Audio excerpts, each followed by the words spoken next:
আপনাদের বাড়ি ঘর কারা ভাঙচুর করলো, আপনার ব্যবসা প্রতিষ্ঠান কে ধ্বংস করলো, এই চেহারাগুলি যেন মনে থাকে। দিন আসবে এবং সেদিন খুব বেশি দূরে না।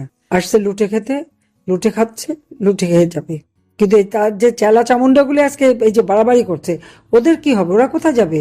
খাল কাটে, কি খাল কাটলো? খাল কেটে কুমির আনছে। ভ্যাকসিন কিনতে পারে না, প্লেন কেনে। চমৎকার। তো এই অবস্থা দেশের মানুষকে তুলে ধরে, মানুষের সামনে তুলে ধরেন, আর নিজেদের মধ্যে সবাই একসাথে হয়ে বসে ঐক্য করে তোলেন। ঐক্যই একমাত্র শক্তি, এই কথাটা মাথায় রাখতে হবে। আওয়ামী লীগের নামে বা আমার নামে যত বদনাম, যত কিছুই বলিক না কেন, একটা সময় হয়তো মানুষকে বিভ্রান্ত করে পেয়েছিল, কিন্তু এখন বিভ্রান্ত করতে পারেনি। আজকে মানুষ, প্রত্যেকটা সাধারণ মানুষ এটা বুঝে গেছে যে একমাত্র আওয়ামী লীগই তাদেরকে মুক্তি দিতে পারে এই দুঃসহ যন্ত্রণা থেকে। তাই আওয়ামী লীগকে আরো শক্তিশালী করতে হবে, সমস্ত ভেদাভেদ ভুলে যেতে হবে। একটা কথা মনে রাখতে হবে, পাশাপাশি আমাদের ভবিষ্যৎ, আমরা যে কি করব, আমরা যে দেশকে আরো উন্নত করব, মানুষের জীবনে শান্তি দেব, গণতন্ত্র ফ্রি আনবো, সেই বিষয়গুলো মানুষের সামনে তুলে ধরতে হবে, যাতে মানুষের আস্থা বিশ্বাস ইতিমধ্যে আমাদের উপর আছে, এই আস্থা বিশ্বাস যেন আরো সুদৃঢ় হয়। আওয়ামী লীগ যদি ইলেকশন করে, আওয়ামী লীগের বিরুদ্ধে যত অপবাদী দিক না কেন, আওয়ামী লীগে জিতে আসবে, কারণ জনগণের বিশ্বাস তাদের উপর। সেই জন্যই আওয়ামী লীগ ইলেকশন করতে দেবেন। তাই সকলকে ঘুরে দাঁড়াতে হবে, প্রতিবাদ করতে হবে, আর সেই সাথে হিসাবটা রাখবেন। আপনাদের বাড়ি ঘর কারা ভাঙচুর করলো, আপনার ব্যবসা প্রতিষ্ঠান কে ধ্বংস করলো, এই চেহারাগুলি যেন মনে থাকে। দিন আসবে এবং সেদিন খুব বেশি দূরে না। আসছে লুটে খেতে, লুটে খাচ্ছে, লুটে খেয়ে যাবে। কিন্তু তার যে চেলা চামুন্ডাগুলি আজকে এই যে বাড়াবাড়ি করছে, ওদের কি হবে? ওরা কোথায় যাবে? খাল কাটে, কি খাল কাটলো? খাল কেটে কুমির আনছে। ভ্যাকসিন কিনতে পারে না, প্লেন কেনে। চমৎকার। তো এই অবস্থা দেশের মানুষকে তুলে ধরে, মানুষের সামনে তুলে ধরেন, আর নিজেদের মধ্যে সবাই একসাথে হয়ে বসে ঐক্য করে তোলেন। ঐক্যই একমাত্র শক্তি, এই কথাটা মাথায় রাখতে হবে। কে কি করেছে না করেছে, করতে পারেনি, সেগুলি বিচার বিবেচনা না করে সবাইকে এক হয়ে কাজ করেন। এই দুঃসময় সবাইকে এক হতে হবে। এরকম বহু দুঃসময় আওয়ামী লীগ পার করেছে। আওয়ামী লীগকে নিষিদ্ধ করে কেউ করতে পারেনি, তারা ঘোষণা দিলে নিষিদ্ধ হয় না, কিন্তু ওরা যাবে কোথায় সেই চিন্তা যেন করে, এবং সেদিন খুব দূরে নয়। 2001 সালে ঠিক একইভাবে এই আওয়ামী লীগের উপর অত্যাচার করেছিল বিএনপি। তারপরেও আমরা যখন সরকারে আসি, আমরা দেশের উন্নয়নে কাজ করেছি, দেশের মানুষের ভাগ্য পরিবর্তন করেছি, দেশটাকে উন্নত করেছি, উন্নয়নশীল দেশের মর্যাদায় উন্নীত করে দিয়েছি।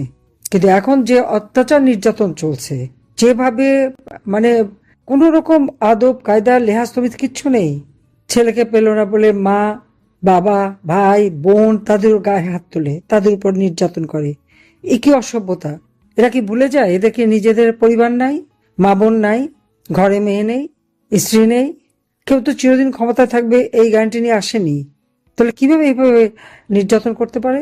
আর মেয়েদের গায়ে হাত তোলা, এটা মানে মনে হয় যেন সেই পাকিস্তানি হানাদার বাহিনী ক্যাম্পে নিয়ে রেপ করেছে, নির্যাতন করেছে, আর এরা তার থেকে এক কদম বেশি।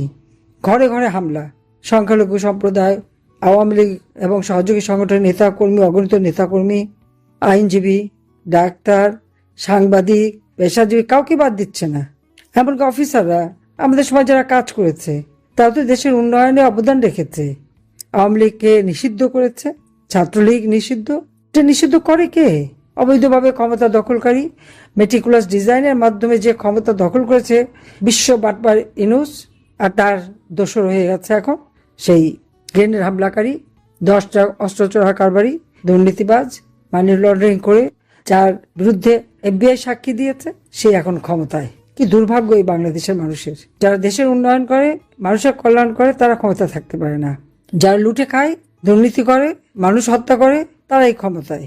শ্রমিকদের অর্থ আত্মসাৎ করে শ্রমিক আদালতে সাজাপ্রাপ্ত ওই বিশ্ব বাটপার ইউনূস, এদের লজ্জা শরমটাও নাই। আমি একটা কথা বলবো, যেভাবে দিন চলবে না। আওয়ামী লীগ ক্ষমতায় থাকা মানে দেশের উন্নয়ন, আওয়ামী লীগ ক্ষমতায় থাকা মানে দেশের মানুষের জীবনের শান্তি নিরাপত্তা, আওয়ামী লীগ ক্ষমতায় থাকা মানে অর্থনৈতিক উন্নতি সমৃদ্ধি, আওয়ামী লীগ ক্ষমতায় থাকা মানে ঘরে ঘরে বিদ্যুৎ, ঘর আলোকিত, এবং লেখাপড়া, শিক্ষা, চিকিৎসা ব্যবস্থা সবকিছুতে মানুষের পাশে আওয়ামী লীগ থাকে। এখনো এই অবস্থায় আমি দেখেছি, ঝড় বৃষ্টি ঘূর্ণিঝড় যাই আসুক, আওয়ামী লীগ পাশে আছে, এখনো মানুষের সেবা করে যাচ্ছে। যে কারণে আওয়ামী লীগের নামে বা আমার নামে যত বদনাম, যত কিছুই বলিক না কেন, একটা সময় হয়তো মানুষকে বিভ্রান্ত করে পেয়েছিল, কিন্তু এখন বিভ্রান্ত করতে পারেনি। আজকে মানুষ, প্রত্যেকটা সাধারণ মানুষ এটা বুঝে গেছে যে একমাত্র আওয়ামী লীগই তাদেরকে মুক্তি দিতে পারে এই দুঃসহ যন্ত্রণা থেকে। তাই আওয়ামী লীগকে আরো শক্তিশালী করতে হবে, সমস্ত ভেদাভেদ ভুলে যেতে হবে। একটা কথা মনে রাখতে হবে, পাশাপাশি আমাদের ভবিষ্যৎ আমরা যে কি করব, আমরা যে দেশকে আরো উন্নত করব, মানুষের জীবনে শান্তি দেব, গণতন্ত্র ফ্রি আনবো, সেই বিষয়গুলো মানুষের সামনে তুলে ধরতে হবে, যাতে মানুষের আস্থা বিশ্বাস ইতিমধ্যে আমাদের উপর আছে, এই আস্থা বিশ্বাস যেন আরো সুদৃঢ় হয়। আওয়ামী লীগ যদি ইলেকশন করে, আওয়ামী লীগের বিরুদ্ধে যত অপবাদী দিক না কেন আওয়ামী লীগে জিতে আসবে, কারণ জনগণের বিশ্বাস তাদের উপর। সেই জন্যই আওয়ামী লীগ ইলেকশন করতে দেবে না। না দিয়ে আজকে পার্লামেন্টে কারা আছে? মুক্তিযুদ্ধের চেতনা বিশ্বাসীরা নেই। আজকে পার্লামেন্টে আছে একই বৃন্তে দুটি ফুল। আপনার নিশ্চয় অনেকে মনে আছে, তার এক সময় বলেছিল যে শিবির আর ছাত্র দল হচ্ছে একই বৃন্তের দুটি ফুল, আর তারাই আজকে ক্ষমতায়। যে যুদ্ধাপরাধী সাজাপ্রাপ্ত আসামি 200 মতো মহিলাদের সেই রংপুরে সেনাবাহিনী ক্যাম্পে তুলে দিয়েছিল, কয়েকশো প্রায় 1200 মতো মানুষকে এক জায়গায় দাঁড় করিয়ে পাকিস্তান হানাদার বাহিনী নিয়ে হত্যা করিয়েছিল, তার গলায় ফুলের মালা। সে এখন পার্লামেন্টে বসে লম্বা কথা বলে। আর যে মুক্তিযোদ্ধারা অস্ত্র হাতে তুলে যুদ্ধ করে নিজের জীবন দিয়ে দেশ স্বাধীন করে দিয়েছে, তাদের গলায় জুতার মালা, তারা অপমানিত। এই অপমান কখনো সহ্য করার নয়। তাই সকলকে ঘুরে দাঁড়াতে হবে, প্রতিবাদ করতে হবে। আর সেই সাথে হিসাবটা রাখবেন, আপনাদের বাড়ি ঘর কারা ভাঙচুর করলো, আপনার ব্যবসা প্রতিষ্ঠান কে ধ্বংস করলো, আপনার মায়ের গায়ে হাত বা বোনের গায়ে হাত বা মেয়ের গায়ে হাত কে দিয়েছে, কারা এই নির্যাতন চালিয়েছে। এই চেহারাগুলি যেন মনে থাকে, দিন আসবে এবং সেদিন খুব বেশি দূরে না, কারণ জনগণই আমাদের একমাত্র শক্তি। এখানে মনে রাখতে হবে যে আওয়ামী লীগ সবসময় দেশের স্বাধীনতা সার্বভৌমত্বে বিশ্বাসী। আওয়ামী লীগ জনগণের স্বার্থ রক্ষা করে, আওয়ামী লীগ জনগণের স্বার্থ সংরক্ষণেই বিশ্বাসী। এ কারণে হয়তো আওয়ামী লীগের উপর অনেকেই হয়তো অখুশি থাকতে পারে, কিন্তু দেশের মানুষের আস্থা বিশ্বাস একমাত্র আওয়ামী লীগের উপর আছে, আর সেটাই আমাদের একমাত্র শক্তি, সেটাই আমাদের একমাত্র শক্তি। এটা মাথায় রাখতে হবে, কারণ জনগণ যদি সংগঠিত হয়, জনগণ যখন পথে নামবে, তখন এরা ভেসে যাবে। এবং সেইভাবেই জনগণের পাশে দাঁড়িয়ে তাদেরকে সুসংগঠিত করে তাদের জীবনের যে কষ্ট, আজকে দিনমজুর, রিক্সাওয়ালা, শ্রমিক, এমনকি গার্মেন্টস শ্রমিক, কৃষক, কৃষি শ্রমিক, সকলেই চরম কষ্টের মধ্য দিয়ে আছে। মাথা পিছু আয় কমে গেছে, জীবনের নিরাপত্তা নাই। এরা মনে করে আওয়ামী লীগকে শিক্ষা দিয়ে দিয়েছে, আওয়ামী লীগকে ধ্বংস করে দিয়েছে, বাস সেটাই তাদের খুশি। কিন্তু কতগুলি জীবন জীবিকা, কতগুলি মানুষের মুখের গ্রাস কেড়ে নিল, সেটাও তো চিন্তা করতে ভাবতে হবে। একমাত্র আওয়ামী লীগের জনগণের কথা ভাবে। এই জিনিসটা আওয়ামী লীগের সামনে আরো তুলে ধরে তাদেরকে আরো সুসংগঠিত করে আমাদের পথে নামতে হবে, কারণ এরা অস্ত্র শস্ত্র নিয়ে সারা দেশকে যেভাবে ধ্বংস করেছে, সেই প্রধান বিচারপতি থেকে নিয়ে শুরু করে শিক্ষক থেকে শুরু করে এমন কোনো শ্রেণী নেই যাদেরকে অপমান না করেছে। আজকে কারাগার পুরো ভর্তি হয়ে গেছে আওয়ামী লীগ নেতা কর্মীদের। আমাদের দাবি তুলতে হবে, রাজবন্দীদের মুক্তি চাই, রাজবন্দীদের মুক্তি চাই। আর যারা এই হত্যা, খুন, অগ্নিসন্ত্রাসের সঙ্গে জড়িত, পুলিশ হত্যার সাথে জড়িত, পুলিশ ফাঁড়ি পোড়ানোর সাথে জড়িত, রাষ্ট্রীয় সম্পদ ধ্বংস পোড়ানোর সঙ্গে জড়িত, তাদের বিচার চাই।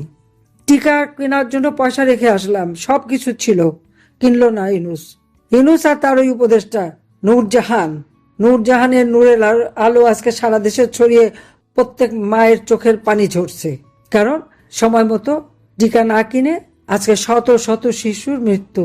এই শিশুরা আমাদের দেশের ভবিষ্যৎ, এই শিশুরাই তো একদিন বড় হতো। আর যে মায়ের সন্তান মারা গেল, তার কষ্ট, তার চোখের পানি, তারপরে এদের টনক নড়ে না।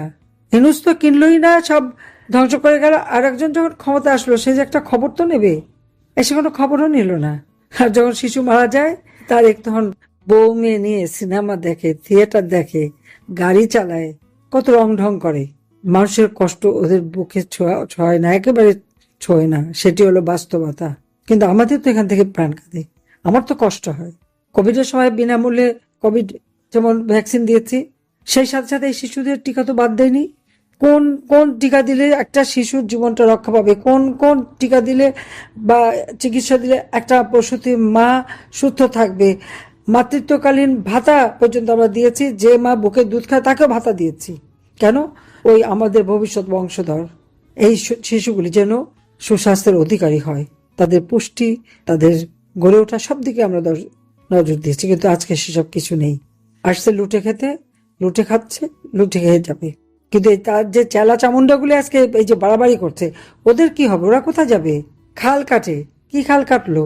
খাল কেটে কুমির আনছে, সব নদী নালা খাল বিল সমস্ত কিছু ড্রেজিং করে সেচের ব্যবস্থা সবই তো করে দিয়ে গেছি। সে নতুন করে আবার কি করবে? প্রজেক্টটা একটা দিয়ে পয়সা কামানোর ফোন দিই, ভ্যাকসিন কিনতে পারে না, প্লেন কেনে। চমৎকার। তো এই অবস্থা দেশের মানুষকে তুলে ধরে, মানুষের সামনে তুলে ধরেন, আর নিজেদের মধ্যে সবাই একসাথে হয়ে বসে ঐক্য করে তোলেন। ঐক্যই একমাত্র শক্তি, এই কথাটা মাথায় রাখতে হবে। কে কি করেছে না করেছে, করতে পারেনি, সেগুলি বিচার বিবেচনা না করে সবাইকে এক হয়ে কাজ করেন। এই দুঃসময় সবাইকে এক হতে হবে এবং এক হয়ে রুখে দাঁড়াতে হবে। এই অন্যায়ের বিরুদ্ধে প্রতিবাদ করতে হবে, শিশু হত্যার প্রতিবাদ করতে হবে।